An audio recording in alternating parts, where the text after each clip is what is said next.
talking. Jimmy, quiet down. Judges are ready. Judges are ready? No. Yeah. Okay, audience, are you ready? Yeah. Okay, timer, are you ready? Yeah. So my speech is about why it is good to grow up bilingual and bicultural.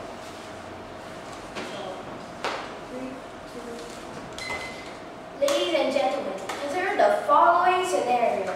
I'm gently nudged awake by light streaming in through my bedroom window. Even before I open my eyes, I think, the sun's out, I can play baseball after school. No, wait, I think, 有太阳下课可以打棒球.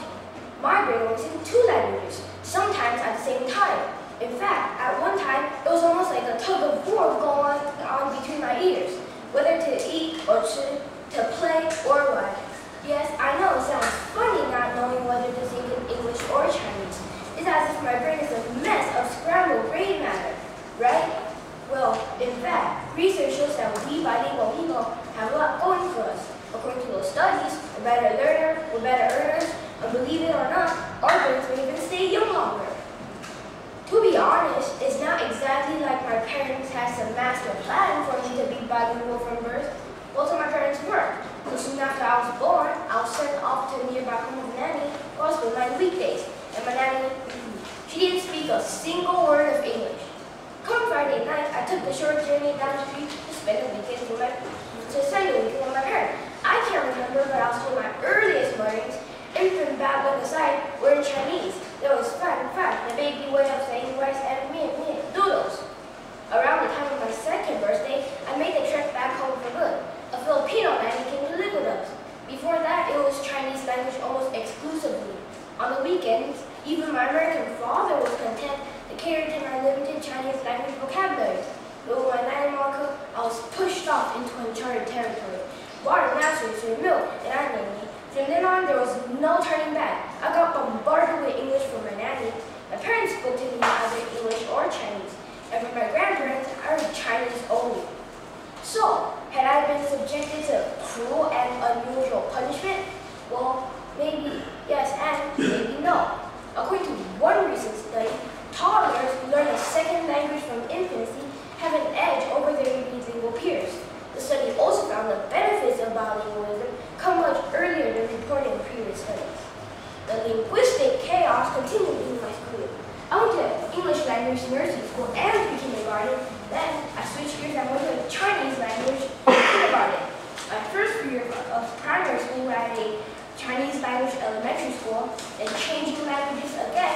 The past 3 had been at an English language American school. You would imagine this might make the task of learning even more difficult. However, one expert stated confidently, and I quote, "Learning a foreign language at a very young age can clearly benefit children's reading abilities," end quote. I'll admit, sometimes it was a little tough at first. Eventually though, Chinese and English became more or less harmonious occupants of the same brain. Yes, I sometimes still do a little jumping back and forth between the 2, but then again, a bit of brain calisthenics may not always be a bad thing. Research shows that being bilingual can keep your brain younger and longer. One study found that being bilingual delayed the onset of Alzheimer's disease by more than 5 years. I'm not native fluent in both English and Chinese, but there's more to being bilingual than meets the ear. As one expert on the subject put it, and I quote the title of this article, "Like it or not, becoming bilingual also involves being bicultural too." There's a lot of subtle communication of culture hidden within language. If I ask a Western school friend to borrow some money, he may just say, "I can't spare any," or even a flat out no. In Chinese, the answer would most likely be 不好意思. In context, this roughly translates to mean, "I feel bad about it." Without ever saying no, the request is politely denied. In Asian cultures, face is important. An outright no, even if the request is unreasonable, can be insulting. Consider this true story. In 1969, Japan's Prime Minister visited the United States. Then U.S. President Richard Nixon told the Prime Minister he had to do something to help cut the trade imbalance that was heavily in favor of Japan. The Prime Minister replied, Nixon's translator gave the literal translate of, "I'll do my best," or "I'll take care of it." Actually, nothing was done, because in Japanese, is a polite way of saying, "Don't hold your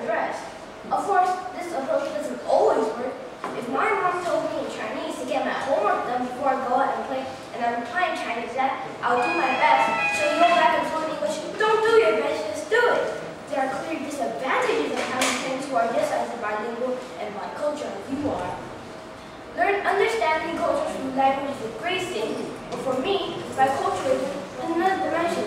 It's part of my DNA. My father is Caucasian and my mother Asian. My dad's native tongue is English and my mother's Chinese.